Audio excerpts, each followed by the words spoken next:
ایک شخص آیا، اس نے چادر بچھائی اور جلدی جلدی سے وہ غلہ، وہ کھجوریں، وہ مال اپنے کپڑے میں ڈالنے لگا۔ میں نے دوڑ کے اس کو پکڑ لیا، تو اس نے اپنا آپ مجھ سے چھڑانا چاہا، لیکن میرے ہاتھوں کی گرفت مضبوط تھی، وہ چھڑا نہ سکا۔ اس نے کہا کہ میں کثیر العیال ہوں، میرے چھوٹے چھوٹے بچے ہیں، تو بھوک نے مجھے چوری پہ مجبور کیا، میں کوئی پیشہ ور چور نہیں ہوں۔ کہتے ہیں مجھے ترس آ گیا، میں نے اس کو چھوڑ دیا۔ کہ رات گزر گئی، صبح ہوئی، حضور کی خدمت میں حاضر ہوا تو آقا کریم نے فرمایا کہ ما فعل اسیرک البارحہ، ابو ہریرہ رات والے چور کا کیا بنا؟ عرض کی حضور وہ بڑا مجبور شخص تھا کوئی، اور اس نے کہا کہ میں پیشہ ور چور تھوڑا ہوں، بچوں کی بھوک نے مجھے یہاں تک پہنچا دیے۔ تو حضور علیہ السلام نے فرمایا جھوٹا شخص ہے، اور سنو آج پھر آئے گا۔ کہتے اگلے دن تو میں طاق میں رہا، تو خیر وہ آیا اور اس نے چادر بچھائی اور غلہ اس چادر میں ڈالنے لگا۔ میں نے جا کے پکڑ لیا، تو اس نے کہا مجھے چھوڑ دے۔ میں نے کہا میں تو نہیں چھوڑوں گا۔ اس نے کہا کہ مجھے چھوڑ دے، منت سماجت کی اور بہت ترلے کیے، تو کہتے میرے دل میں پھر ترس آ گیا، میں نے پھر چھوڑ دیا۔ میں پھر حضور کی خدمت میں آیا تو حضور نے فرمایا ما فعل اسیرک البارحہ، رات والے چور کا کیا بنا؟ میں نے کہا حضور وہ آیا اور اس نے کہا میں کثیر العیال ہوں، مجھے پھر ترس آ گیا، میں نے چھوڑ دیا۔ فرمایا جھوٹا آدمی ہے، اور سنو آج پھر آئے۔ اللہ اکبر! جو ہو چکا وہ بھی حضور جانتے ہیں، جو ہونے والا ہے وہ بھی میرے حضور جانتے ہیں۔ یہ اللہ نے اپنے محبوب کو شان دی ہے۔ تو کہا آج پھر آئے گا۔ کہتے ہیں میں طاق میں تھا کہ وہ آیا، اس نے چادر بچھائی اور غلہ ڈالنا شروع کر دیا۔ تو کہتے ہیں کہ میں پھر پکڑ لیا۔ میں نے کہا آج تو نہیں چھوڑوں گا، آج تو جو حضور کے پاس لے کے جاؤ گا۔ تو جب اس نے ترلے کیے، منتیں کی، میں نے کہا نہیں نہیں آج تو کوئی بات نہیں چلے گی۔ ایک دن ہو گیا، 2 دن ہو گیا، اب تیسرا دن ہے۔ اس نے کہا ابو ہریرہ میں تمہیں ایک بات بتاتا ہوں، اگر تمہیں اچھی لگے تو مجھے چھوڑ دو گے؟ کہا بتاؤ۔ کہا کہ جب رات سونے لگو تو آیت الکرسی پڑھ لیا کرو، فجر تک تمہارے پاس شیطان نہیں آئے گا۔ کہتے ہیں بات بڑی اچھی تھی، میں نے اسے چھوڑ دیا۔ حضور کی خدمت میں پہنچا تو پھر فرمایا وہ رات والے چور کا کیا بنا؟ میں نے کہا حضور اس نے مجھے یہ وظیفہ بتایا۔ حضور نے فرمایا بندہ تو جھوٹا ہی تھا لیکن بات سچی بتا گیا۔ اور پھر فرمانے لگے ابو ہریرہ جانتے ہو وہ 3 دن جو آتا رہا وہ کون تھا؟ میں نے کہا اللہ و رسولہ عالم۔ فرمایا وہ خود ہی تو شیطان تھا۔ 3 دن جو آتا رہا وہ خود ہی تو شیطان تھا۔ اب شیطان بڑا تگڑا ہے، لیکن ابو ہریرہ پکڑے تو چھڑا نہیں سکتا۔ یار ابو ہریرہ پکڑے تو شیطان چھڑا نہ سکے، اگر حضرت عمر پکڑ لیں تو یہاں تو آ گیا نا، حضرت عمر کے سامنے تو آنے کی ہمت بھی نہیں کرتا۔ ان الشیطان یفر من ظل عمر، شیطان میرے عمر کے سائے کو دیکھ کے بھی بھاگ جاتا ہے۔ تو شیطان بڑا طاقتور ہے، بڑا قوی صحیح، لیکن اللہ کے مخلص بندوں کے مقابلے میں وہ بہت کمزور ہے۔ اس لیے اس راستے پہ اگر چلنا ہو تو کسی طاقتور کے ساتھ چلے تاکہ یہ کمزور سمجھ کے حملہ آور نہ ہو جائے۔ تو ہم نماز کے اندر جب کھڑے ہوتے ہیں تو اس وقت اللہ سے سیدھی راہ جو مانگ رہے ہوتے ہیں، تو یہ نہیں مانگ رہے ہوتے کہ سیدھی راہ دکھائی دے۔ ہم دیکھ چکے ہیں حضور کے صدقے سے، تبھی تو کلمہ پڑھا ہے۔ سیدھی راہ دیکھ چکے ہیں تبھی تو وضو کیا ہے۔ سیدھی راہ دیکھ چکے ہیں تبھی تو کانوں تک ہاتھ لگا کے ہاتھ باندھے اس کے حضور کھڑے ہیں اور رخ قبلہ کی جانب کیا ہے۔ دیکھ چکے ہیں، لیکن آج نماز کے اندر ہم یہ کہہ رہے ہیں اہدنا الصراط المستقیم، مالک راہ دیکھ تو چکے ہیں لیکن پہنچنا بڑا مشکل ہے۔ راستے میں شیطان بھی کھڑا ہے، نفس بھی کھڑا ہے، کہیں راستہ خراب نہ ہو جائے، ساری زندگی کی کمائی کہیں لٹ نہ جائے۔ اس لیے اللہ سے مانگا کہ مالک ہم کمزور ہیں، ہمیں کوئی مان نہیں ہے کہ ہمیں راستہ دیکھ لیا تو منزل پہ پہنچ جائیں گے۔ قدم قدم پہ شیطان ہے، نفس موجود ہے، مالک تو دستے کرم بڑا اور ہمیں منزل تک پہنچا دے۔ اور جب وہ کرم کرے گا تو پھر پہنچتے ہوئے دیر نہیں لگے گی۔ حضرت ابی ملیکہ رضی اللہ تعالیٰ عنہ تابعی ہیں، امام بخاری علیہ رحمہ نے دیگر محدثین نے ان سے روایات لی ہیں۔ فرماتے ہیں میں 30 اصحاب رسول سے ملاقات کی اور ہر ایک کو آخرت کے بارے میں ڈاڈا فکر مند پایا۔ ہر بندہ یہ کہتا تھا میرا خاتمہ ٹھیک ہو جائے۔ یہ کون کہہ رہے ہیں؟ جنہوں نے حضور کو دیکھ۔ آج پیر بھی کہتا ہے بس میرے مرید ہو گئے تم سیدھے جنتی ہو، اور مرید بھی کہتا ہے کہ ٹھیک ہے ہمارا پیر بڑا اونچا ہمیں لے جائے گا۔ اللہ اکبر! حضور سے بڑا پیر کوئی نہیں، صحابہ سے بڑا مرید کوئی نہیں۔ 30 اصحاب سے ملا ہوں، 30 کے 30 ہی ڈرتے تھے ہمارا خاتمہ ٹھیک۔ دیکھو حضرت ابو بکر رضی اللہ تعالیٰ عنہ کو میرے حضور نے کہا نا ابو بکر فی الجنہ، عمر فی الجنہ، عثمان فی الجنہ، علی فی الجنہ، طلحہ فی الجنہ، ان کو جنت کی بشارت دی ہے۔ لیکن صدیق اکبر کیا کہہ رہے ہیں؟ اللہ اکبر، ایک چڑیا کو دیکھ کے، اے چڑیا تجھے موج ہے، ایک شاخ سے اڑتی ہے دوسری شاخ پہ بیٹھ جاتی ہے اور تیرا حساب بھی نہیں ہوگا، پسے تو ہم ہیں جن کا حساب ہو۔ یہ وہ کہہ رہے ہیں جن کو حضور کی زبان سے یہ لفظ ملے، ابو بکر فی الجنہ، ابو بکر جنت۔ اللہ اکبر۔ عثمان غنی رضی اللہ تعالیٰ نے قبر پہ کھڑے رو رہے ہیں قبرستان میں، تو کسی نے کہا یہاں رو رہے ہو؟ کہا میرے حضور نے کہا تھا کہ آخرت کی پہلی منزل قبر ہے۔ اللہ اکبر۔ یہ وہ ہے جن کو بشارتیں دی گئی ہیں، جن کے عمل، جن کے کام اور جن کی محنتیں اور دین کے لیے خدمات کسی ترازو پہ تولی نہیں جا سکتے۔ اور صحابی کا عمل، صحابی ایک مٹھی جو خیرات کرے، روایت میں آتا ہے ایک مٹھی جو خیرات کرے، اور بعد میں آنے والا احد پہاڑ جتنا سونا خیرات کرے۔ صحابی کا عمل پھر بھی زیادہ ہے، 15 کلومیٹر پہ پھیلا ہوا پہاڑ، اتنا سونا کسی کے پاس ہوگا ہی نہیں، حکومتوں کے پاس نہیں، لیکن فرض کرو کسی کے پاس ہو، پر اتنا جگرا بھی ہو کہ وہ خیرات بھی کرتے، لیکن اس کا اجر پھر بھی صحابی کے مٹھی بھر جو خیرات کرنے کے عمل کو نہیں پہنچ سکتے۔ اور ابو بکر وہ ہیں جنہوں نے مٹھی جو خیرات نہیں کیے، سارا گھر خیرات کر، کتنا اجر ہے۔ لیکن پھر بھی کہا کہ چڑیا تجھے موج ہے، ایک شاخ سے اڑ کے دوسری شاخ پر بیٹھ جاتی اور تیرا حساب بھی نہیں ہوگا، پھنسے تو ہم ہیں جن کا حساب ہے۔ یہ وہ لوگ ہیں جن کی زندگیاں تقوی میں گزری، تتجافا جنوبہم عن المضاجع، ان کی کروٹیں بستروں سے الگ رہتی تھی۔ ہم تو جی بھر کے سوتے ہیں، لیکن ان کی کروٹیں خوف خدا کی وجہ سے بستروں سے الگ رہتی تھی۔ طمع اور خوف میں رب کو پکارتے تھے، حضور کے جمال جہاں آرا کو جی بھر کے دیکھا، اور بشارتیں حضور کی زبان سے نصیب ہوئی، پھر بھی ڈر رہے ہیں۔ تو ابھی ملیکہ کہتے ہیں کہ میں 30 اصحاب سے ملا ہوں، ہر شخص ڈاڈا فکر مند تھا آخر ٹھیک ہو جائے، انجام بخیر ہو جائے۔ تو یہ واقعی بڑی مشکل منزل ہے، منزل کو پہنچے لوگ برباد ہو جائے۔ بلعام بن باورا کی مثال ہمارے پاس نہیں ہے، تھا مستجاب الدعوات ولی، لیکن لڑک کے کہاں جا پہنچا، زبان کی لغزش نے اس کو کہاں تک پہنچا دیا، پھر زبان لشک گئی اور کتے کی طرح مٹی چاٹتا تھا، اور قرآن نے کہا مثلہ کمثل الکلب، اس کی مثال کتے کی مثال ہے۔ اسی لیے میاں صاحب بولے پڑھنے اتے مان کرینا تے نہ آکھی میں پڑھیا، پڑھنے اتے مان کرینا تے نہ آکھی میں پڑھیا، او جبار کا ہار صداوے متا روڑ دیوے دودھ کڑیا۔ جب تک یہ یقین نہ ہو کہ میرا انجام کیا ہے، تڑکا لگا رہے، ڈر لگا رہے، یہ مومن کی زندگی ہے۔ ہر وقت خوف طاری رہے، یا اللہ میرا انجام ٹھیک کر دیتا۔ رنگا رنگ سہیلیاں پرن کڑے، پر پریا استا جانی جس دا توڑ چڑھے۔ کہاں کہاں پہنچے لوگ، یہ خود عزازیل شیطان چپے چپے پہ اس نے سجدہ کیا تھا، حتیٰ کہ مقبول بارگاہ ہو گیا۔ زمین کا کوئی کونا نہیں تھا جہاں پر اس نے سجدہ نہیں کیا تھا، عبادات اتنی کی اللہ نے مقبول کر لیا، بیت المعمور کا امام بن گیا، اللہ اکبر، فرشتوں کا استاد بن گیا، معلم الملکوت بن گیا، جن ہونے کے باوجود فرشتوں کا امام اور مقتدا بن گیا۔ لیکن ایک لغزش نے کہاں پھینکا، قیامت تک لعنتیں برس رہی ہیں۔ اس لیے جب تک انجام بخیر نہ ہو جائے اتنی دیر تک دھڑکا لگا رہے، یہ مومن کی زندگی۔ کسی نے حضور کو سلام دیا تھا کہ یہ سلام اپنی امت کو دے دینا، حضور علیہ السلام نے یہ سلام پھر پوری امت تک پہنچایا، اور اگر آپ تک پہلے نہیں پہنچا تو آج آپ وہ سلام وصول کر لیجئے۔ حضرت عبداللہ ابن مسعود رضی اللہ تعالیٰ عنہ سے مروی ہے، قال رسول اللہ صلی اللہ علیہ وآلہ وسلم، کہ رسول کریم صلی اللہ علیہ وآلہ وسلم نے فرمایا معراج کی شب جب میں آسمانوں پہ گیا تھا تو میں ملا تھا حضرت ابراہیم علیہ السلام کو، فقال یا محمد صلی اللہ علیہ وسلم، تو انہوں نے مجھے مخاطبہ کرتے ہوئے کہا کہ اے پیارے محبوب، جب آپ واپس جائیں گے تو اپنی امت کو میرا سلام دینا۔ اور حضور نے حضرت عبداللہ ابن مسعود رضی اللہ تعالیٰ عنہ سے مروی ہے کہ یہ سلام امت کو پہنچا دیا، تو جن تک ابھی تک نہیں پہنچا تھا آج ان تک یہ سلام پہنچ گیا۔ تمہیں مبارک ہو، تمہیں حضرت ابراہیم نے سلام بھیجا ہے، اور سلام بھیجا بھی حضور کے ہاتھوں۔ اللہ اکبر، کتنے خوش نصیب ہو تم کہ تمہیں حضرت ابراہیم سلام بھیجیں اور سلام لے کر آنے والے حضور ہو۔ اللہ اکبر۔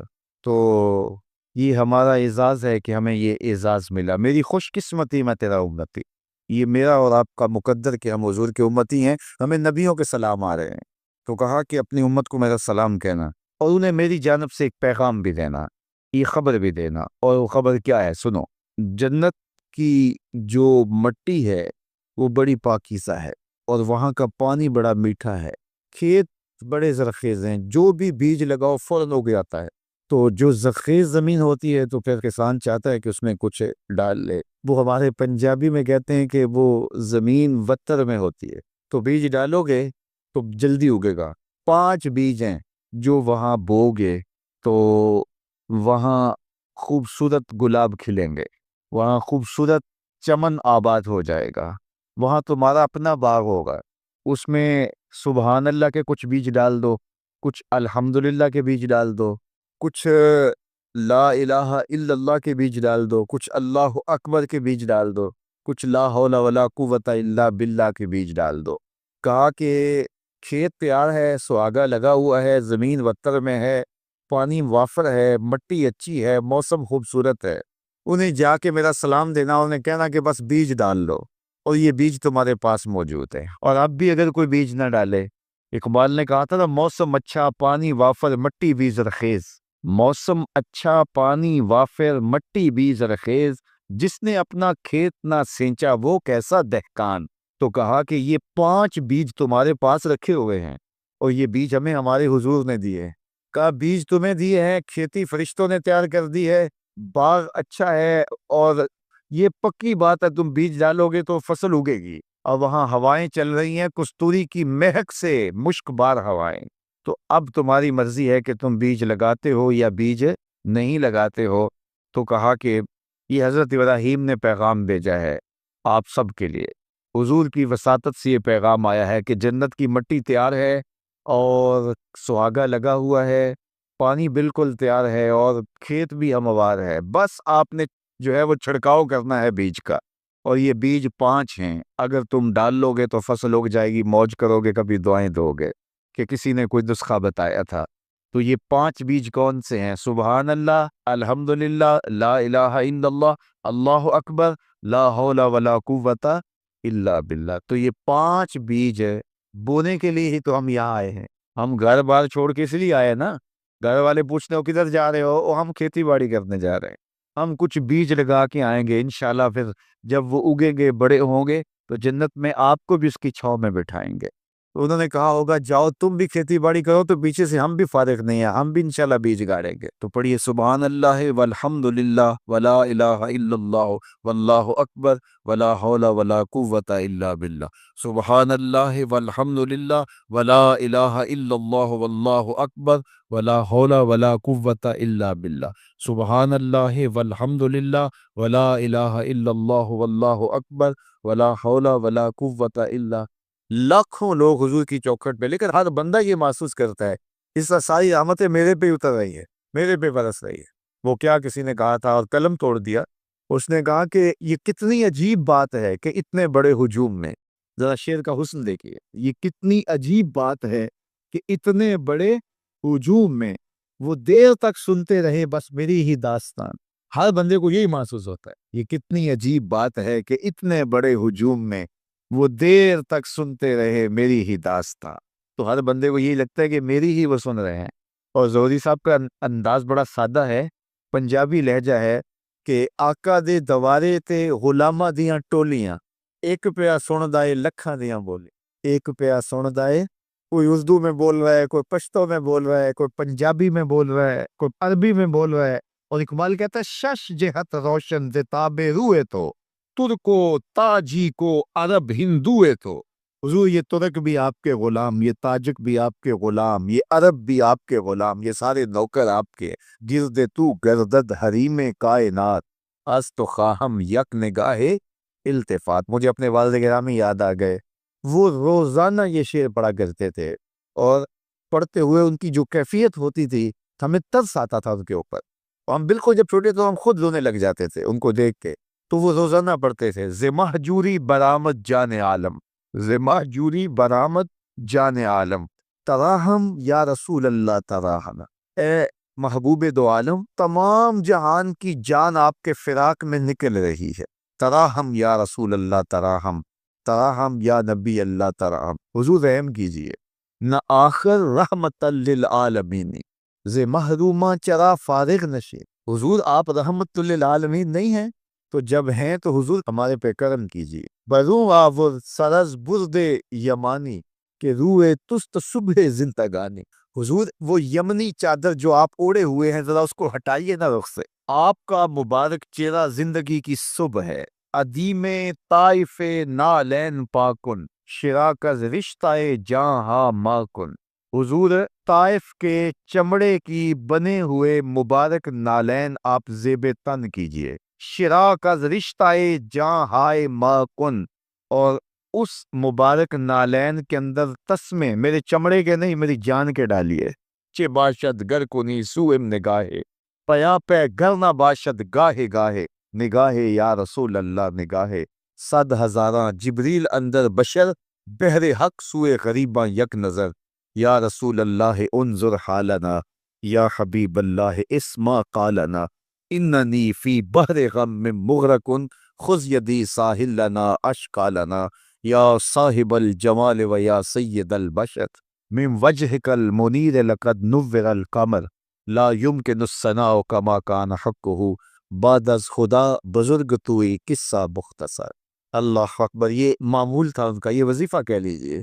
تو اقبال بھی کہتے ہیں گرد تو گردد حریم کائنات از تو خواہم یک نگاہ التفات. حضور ایک نظر کر دیجئے، ایک نگاہ کر دیجئے. اللہ اکبر. تو اللہ ہمیں حضور کی نگاہیں نصیب فرمائے. اللہ اجڑے باطن سوار دے اور من میں چراغاں کرتے. حضور کی محبت کے بغیر زندگی زندگی ہی نہیں ہے. زندگی کے پلے کچھ نہیں اگر حضور کا پیار نہیں ہے، حضور کا ادب نہیں، تو سارا دین ان کی محبت کا نام ہے. لا دین لمن لا محبت علی. اس شخص کا دین ہی نہیں ہے جس کے پاس حضور کی محبت کا جوہر نہیں. ابن آدم کے کسی بھی برے عمل کو شرک نہیں کہا گیا. شرک ایک بہت بڑا جرم ہے، اس کے برابر کسی دوسرے عمل کو شرک نہیں کہا گیا. لیکن ریاکاری کو شرک کہا گیا. شرک اصغر ریاکاری ہے. حتیٰ کہ چوری کو بھی، ڈاکے کو بھی، زنا کو بھی، قتل انسانی کو بھی، یہ بڑے بڑے جرم ہیں، لیکن ان کو بھی شرک نہیں کہا گیا. لیکن ریا کو شرک اصغر کہا گیا. یہ چھوٹا شرک ہے. اللہ گوارا ہی نہیں کرتا کہ کوئی عمل کسی اور کے لیے کرے. شرک کی جس طرح معافی نہیں ہے، اسی طرح شرک اصغر جو ہے اس سے ملوث عمل کسی صورت میں بھی قبول نہیں کیا جائے گا، چاہے وہ کتنا ہی بڑا عمل کیوں نہ ہو. حضرت ابو امامہ الباہلی رضی اللہ تعالی عنہ حضور کی خدمت میں حاضر ہوئے اور عرض کی یا رسول اللہ صلی اللہ علیہ وسلم میرے ماں باپ آپ پہ قربان ہوں، میں آپ سے یہ پوچھنا چاہتا ہوں کہ کوئی شخص اپنی جان جیسی متاع عزیز راہ خدا میں وار دیتا ہے، اس سے بڑی قربانی تو کوئی اور نہیں ہو سکتی کہ جان ہی قربان کر. اور اس کا مقصد اعلاء کلمت الحق تھا، لیکن ساتھ یہ بات بھی تھی چلو میری ناموری بھی ہو جائے گی، میری بہادری کے جھنڈے بھی لگ جائیں گے، تو کیا اس کو اجر ملے گا؟ تو حضور نے فرمایا فلا شیء لہ، اسے کوئی اجر نہیں ملے گا.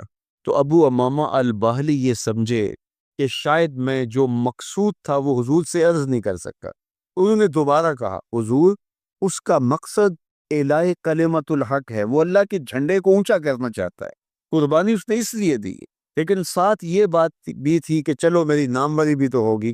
تو حضور نے فرمایا فلا شیء لہ، اسے کوئی اجر نہیں ملے. یہ پھر سمجھے شاید میں مقصود بیان نہیں کر سکا، تو پھر عرض کی حضور اعلاء کلمت الحق کے لیے، اللہ کے دین کو غالب کرنے کے لیے، اسلام کے جھنڈے کو اونچا کرنے کے لیے اس نے اپنی جان واری ہے.